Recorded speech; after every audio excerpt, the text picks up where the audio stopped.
You know that moment after a bad beat or a mistake when you've calmed down, but you still don't feel right? You're not steaming anymore, but your confidence is shaky.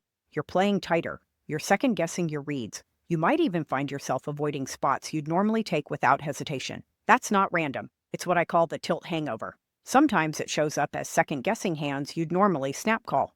Other times, it's that low level uneasiness that makes you fold a winner or miss a bluff spot. You're not tilted anymore. You're tentative. That hesitation is your mind's way of saying, let's not get hurt again. It's what happens when your body calms down faster than your brain does. Here's what's going on behind the scenes. When you tilt, your brain's threat system lights up. Cortisol and adrenaline flood your system, preparing you to fight, flee, or freeze. It's the same response that fires when you're in traffic and someone cuts you off, or when you hear a loud noise behind you. Your system doesn't know the difference between a physical threat and an emotional one. So it keeps you on alert, ready to protect your ego, your stack, your identity as a good player. Even when you get back to normal, those chemicals are still lingering for a while. Your logical brain may say, I'm fine now, but your nervous system hasn't fully reset. That's why you might catch yourself playing smaller pots, folding marginal spots, or hesitating to value bet thinly. Your brain is protecting you from future pain. It just doesn't realize it's overcorrecting. So instead of playing your A game, you drift into self-protection mode. The goal isn't to be fearless, it's to recognize when this pattern is happening and consciously shift out of it. That's where what I call the confidence loop comes in. It's a simple three-step process to rebuild trust in your game after tilt. It goes like this: pause, review, and re-engage. Step one is pause. You can't rebuild confidence if you're still running on emotional fumes. Take a deep breath or two. Sit back in your chair. Notice how you feel without judgment. You're just observing, not analyzing. Most players skip this step because they think pausing equals weakness. In truth, it's what gives your brain enough space for logic to come back online. Step two is review. Once you've got a little distance, ask yourself one simple question. What's the real lesson here? Maybe it's, I was tired and forcing action.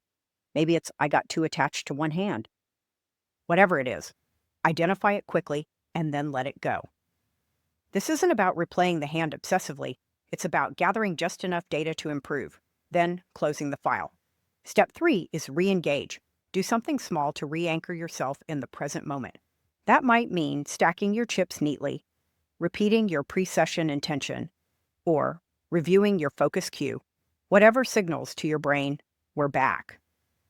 Confidence isn't a feeling you wait for. It's a behavior you rebuild one small action at a time. When you follow this sequence, pause, review, re-engage, you're retraining your brain to treat mistakes as information, not threats. And that's how you rebuild confidence fast. Before I share an example, take a moment and think back to your last real tilt moment. Can you remember how long it took you to feel normal again? If it was an hour or maybe even a full session, that's fine. The goal isn't instant recovery. It's shortening that window over time. I'll give you a quick story. One of my students was deep in a long cash session and lost a huge pot when he misread a river spot. He tilted hard for a few hands, then took a quick break, did this process, and came back steady. He didn't play scared. He just played smart. By the end of the night, he'd recovered almost all his losses. But more importantly, he'd recovered his trust in himself. That's the real win. Tilt isn't just about emotion. It's about how you handle the aftermath, the decisions you make once you're calm but uncertain. So next time you feel that confidence dip creeping in, remember the confidence loop. Pause, review, re-engage.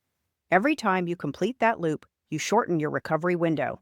And that's how you start to feel like yourself again faster. And here's the bigger picture.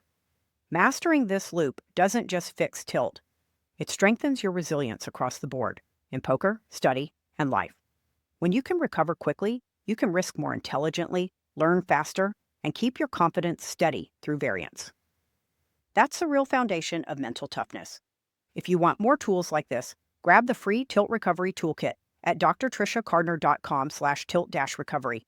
It's full of quick resets, reflection prompts, and mental game strategies to help you play your best poker, no matter what happens at the table. Thanks for listening to Poker Psychology Unlocked. If this episode helped you, hit subscribe so you don't miss the next one in the Tilt Files series. And remember, your best poker starts with your best mindset.